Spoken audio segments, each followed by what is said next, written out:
A fox marries a girl. It is said that Yin Changshu of Lishang, Shandong province. His family was very poor when he was young, but he was very courageous and talented. There is a house belonging to a prominent family in the county, with dozens of acres of land and connected buildings. Because strange phenomena often occurred, it was abandoned and no one lived in it anymore.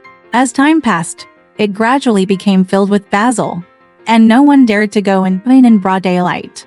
It happened that Yin Gong was drinking with his classmates, and one of them joked, "If anyone can sleep in this courtyard for a night, let's jointly pay for the treat."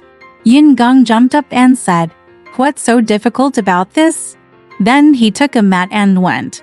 The crowd sent him to the gate of the house and said jokingly, "We are waiting for you here for the time being. If you see a monster, shout out quickly." Duke Yin smiled and said, "If there is a ghost fox, I will definitely catch it to prove it." After saying that, he entered the door. Walking into the yard, I saw long sedges covering the path, and there were as many mugworts as hemp. It was the beginning of the month, and fortunately, there was dim moonlight, so the door could still be made out.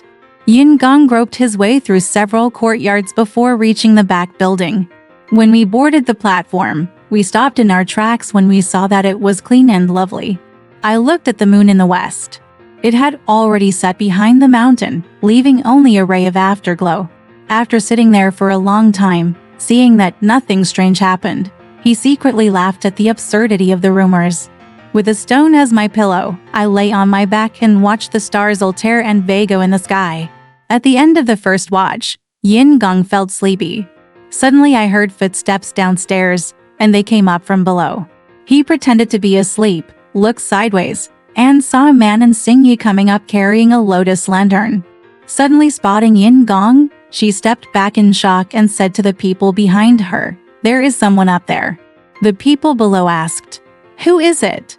The man in Xingyi replied, "I don't know." In an instant, an old man came up, looked at Mr. Yin carefully, and said, "This is the Minister of Yin. He is already asleep. Just go about our business." Mr. Yin is not formal and may not blame him. So he led people upstairs one after another and opened all the doors upstairs. After a while, more people came and went. The lights upstairs were bright, just like daytime. Yin Gong turned over slightly and sneezed.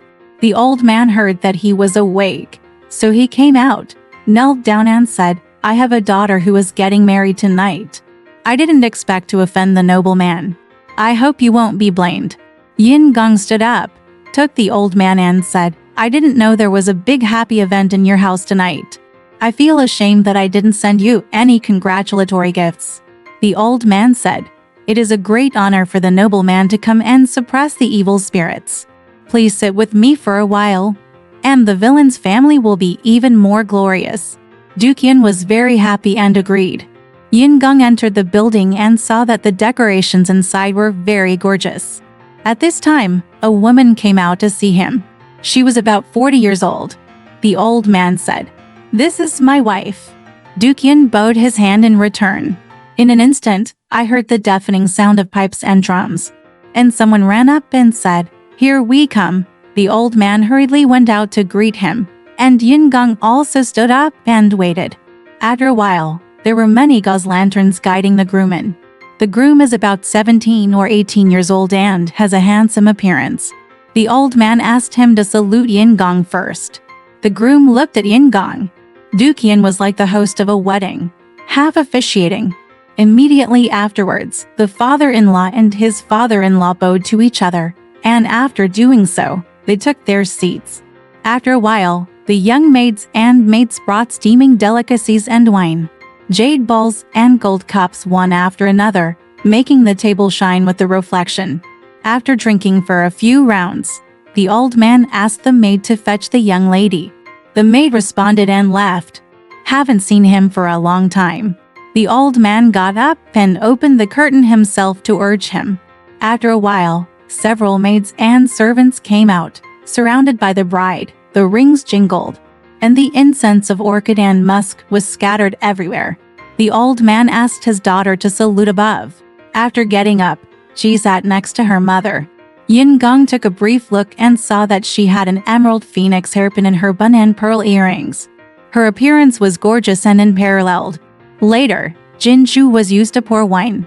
The Jinju was very large and could hold several buckets. Yin Gong thought that this thing could be used as evidence for his classmates, so he secretly put it into his sleeve.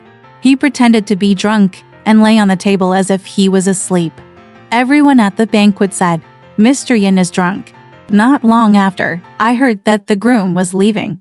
The music of shang, pipes and drums suddenly started playing, and people left the table and went downstairs.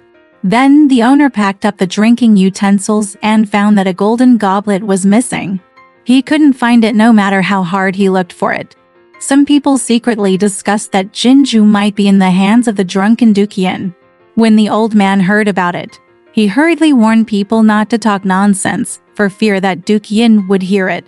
After a while, there was no movement inside and outside, and then Yin Gong got up.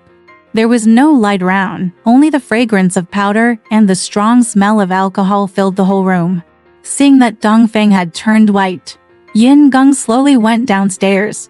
He reached out and touched his sleeve. Jinju was still inside. When Yin Gong arrived at the gate, his fellow students were waiting there first. They all suspected that he came out at night and went in again in the morning. Duke Yin took out the golden Jew and showed it to everyone. Everyone was surprised and asked about the origin, and Yin Gong told what happened at night. Everyone thought that such a valuable thing was not something that a poor scholar could have, so they believed what he said. Later, Duke Yin passed the Jinshi examination and was sent to Feigu County, Guangbing Prefecture, Hebei Province as the county magistrate. Zhu, a local official and aristocratic family, hosted a banquet for Duke Yin and asked his family to get a large wine glass, but it took a long time to get it. A child covered his mouth and whispered something to his master, who had an angry look on his face. After a while, Jinju was brought to persuade Yin Gong to drink. Duke Yin looked carefully and saw that the style of the golden Jew and the images carved on it were no different from those of the fox. He was greatly surprised and asked where it was made. Zhu replied, "There are 8 of these in Jinju's family. They were made by skilled craftsmen when my late father was an official in the capital. This is a valuable item inherited from the family and has been wrapped up and treasured for a long time. Because the county magistrate, I just took it out of the bamboo box, and there were only 7 of them left. I suspected that my family had stolen them, but the dust on the package for 10 years had accumulated thickly, and it was still untouched. There is really no way to explain it." Duke Yin smiled and said, "Your golden goblet has become an immortal and ascended. However, the treasure passed down from generation to generation cannot be lost. I also have one, which is very similar to your golden goblet. I will definitely give it to you." After Yin Gong returned to the official office, he found Jinju and sent someone to send him to Chu's house quickly. After holding it and checking it repeatedly, Chu was greatly surprised. He went to the official office in person to thank Yin Gong and asked about Jinju's origins. Yin Gong then narrated the whole story. Only then did he realize that a fox could get items thousands of miles away, but he didn't dare to keep them in his hands. Alright, this story has come to an end. If you liked it, please give it a thumbs up. Thank you.